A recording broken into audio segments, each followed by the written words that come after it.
गर्मी में दाल चावल आम की चटनी खाने वाला ससुराल। पता नहीं क्यों फिर से सासू माँ ने बाहर से सामान लाने से मना कर दिया और मेरे पतिदेव भी इतने महान हैं कि मेरी कोई बात सुनने को तैयार ही नहीं है। ऊपर से इस दाल चावल ने भी मेरा दिमाग खराब कर दिया है। अब इसके साथ हर रोज कच्चे आम की चटनी भी पीसनी होगी। प्रीति दाल चावल बना रही थी और उसके साथ वो आम की चटनी भी सिलबट्टे पर पीस रही थी। बेटा, तुमने तो आम की चटनी बहुत ही ज्यादा स्वादिष्ट बनाई है। तुम्हारे हाथों में तो जादू है। तुम्हें पता है मुझे बचपन से ही आम बहुत ज्यादा पसंद है और मैं तो बचपन में आम की सब्जी बहुत खाती थी। साथ में आम की सब्जी को ठंडा करके खाने में तो और अच्छा लगता है।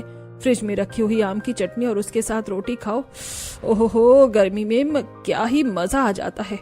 जी मम्मी जी, मुझे भी आम की चटनी बचपन से बहुत पसंद है। मेरी नानी तो आम की चटनी ऐसी बनाती थी, उनके जैसा स्वाद तो मैं आज तक नहीं बना पाई। लेकिन भाभी, आपने भी बहुत स्वादिष्ट चटनी बनाई है और आप कहना चाहती हैं कि आपकी नानी इससे भी स्वादिष्ट चटनी बनाती थी। फिर तो आपको खाकर मजा ही आ जाता होगा। हाँ भाभी, वाकई आपने लाजवाब चटनी बनाई है। आप मेरे लंच में तो एक्स्ट्रा चटनी पैक कर देना। ठीक है, मैं पैक कर दूंगी। उसके बाद प्रीति सभी का टिफिन पैक करती है और वो सब अपने अपने काम पर चले जाते हैं। इसके बाद प्रीति सबसे पहले रसोई में जाकर रसोई साफ करती है, उसके सारे बर्तन धोती है। सभी को मेरे हाथ की आम की चटनी कितनी अच्छी लगती है, लेकिन हर रोज सिलबट्टे पर आम की चटनी बनाने में तो मेरी हालत खराब हो जाती है। मैं तो सच में परेशान हो गई हूँ। सुबह शाम बस सिलबट्टे पर आम की चटनी पीसते रहो। पता नहीं इनको इसके अलावा और कुछ खाने में मजा नहीं आता क्या। अरे आज तो सबके लिए आलू के पराठे बना रही थी, तो उसके साथ भी इन्हें आम की ही चटनी खानी है। आम की चटनी पीसने के बाद प्रीति सबके लिए गर्मा गर्म आलू के पराठे बनाती है और सबको खाना परोस देती है। हाँ, आलू के पराठे के साथ भी आम की चटनी का स्वाद कितना अच्छा लग रहा है।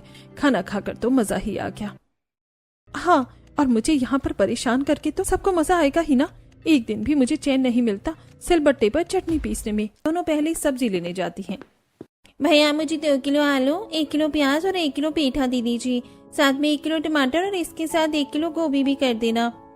पर मुझे तो बस आधे किलो आलू, 1 पाव मिर्ची, 1 पाव फली और आधे किलो पेठा दे देना।